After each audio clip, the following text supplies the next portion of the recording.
সংবিধানকে ছুঁড়ে ফেলে দাও। সংবিধানকে ছুঁড়ে ফেলবো কেন? সংবিধানকে মনে করায় দেয় যেটা ৭১-এর পরাজয়ের দলিল। আমি সংবিধান কেন ছুঁড়ে ফেলে দেবো? ৭২-এর সংবিধান বাতিল বা ছুঁড়ে ফেলা নিয়ে তর্ক বিতর্ক যেন বেড়েই চলছে। এ নিয়ে সংসদেও এখন উত্তপ্ত ছড়াচ্ছে প্রতিনিয়ত।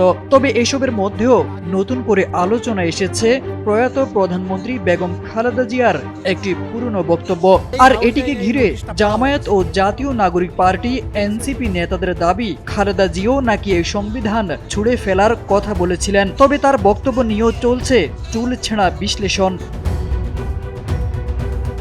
রাজনৈতিক দল ও তরুণ নেতাদের পক্ষ থেকে ৭২-এর সংবিধান বাতিল বা নতুন সংবিধান প্রণয়নের দাবি এখন জোরালো।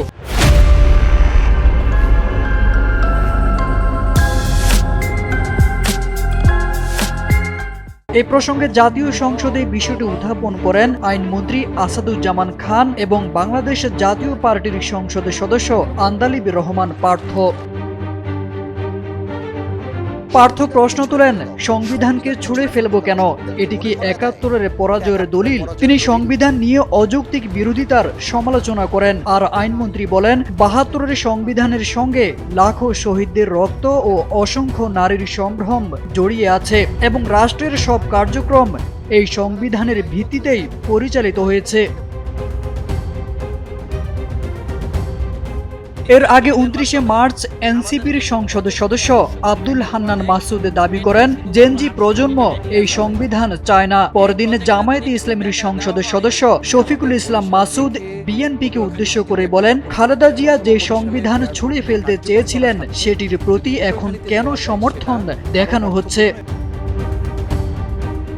৩১শে মার্চ সংসদে কুমিল্লা ৪ আসনের এমপি হাসনাত আব্দুল্লাহ বলেন, খালেদা জিয়া গণতন্ত্রের জন্য সংগ্রাম করেছেন এবং তিনি একসময় বলেছিলেন জনতার সরকার প্রতিষ্ঠিত হলে এই সংবিধান পরিবর্তন করা হবে। তিনি প্রশ্ন তোলেন, সংবিধান পরিবর্তনের বক্তব্যকে স্বাধীনতা বিরোধিতার সঙ্গে যুক্ত করা কতটা যৌক্তিক? তবে ইতিহাস বিশ্লেষণে দেখা যায় ২০১১ সালে পঞ্চদশ সংশোধনী নিয়ে বিরোধের সময় খালেদা জিয়া একটি গণ অনশনে বলেন, আওয়ামী লীগ ক্ষমতায় দীর্ঘস্থায়ী করতে কিছু সংশোধনী এনেছে যা জনগণ গ্রহণ করে না। ভবিষ্যতে সরকার পরিবর্তন হলে এইসব সংশোধনী বাতিল করা হবে।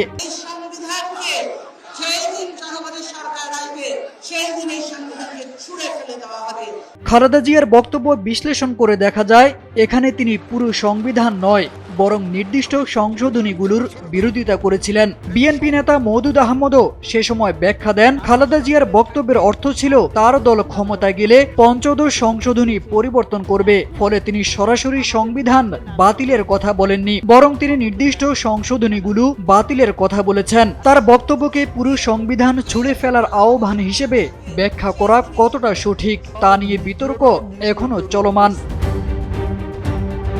তারেক আজিজ খান, এনপিবি।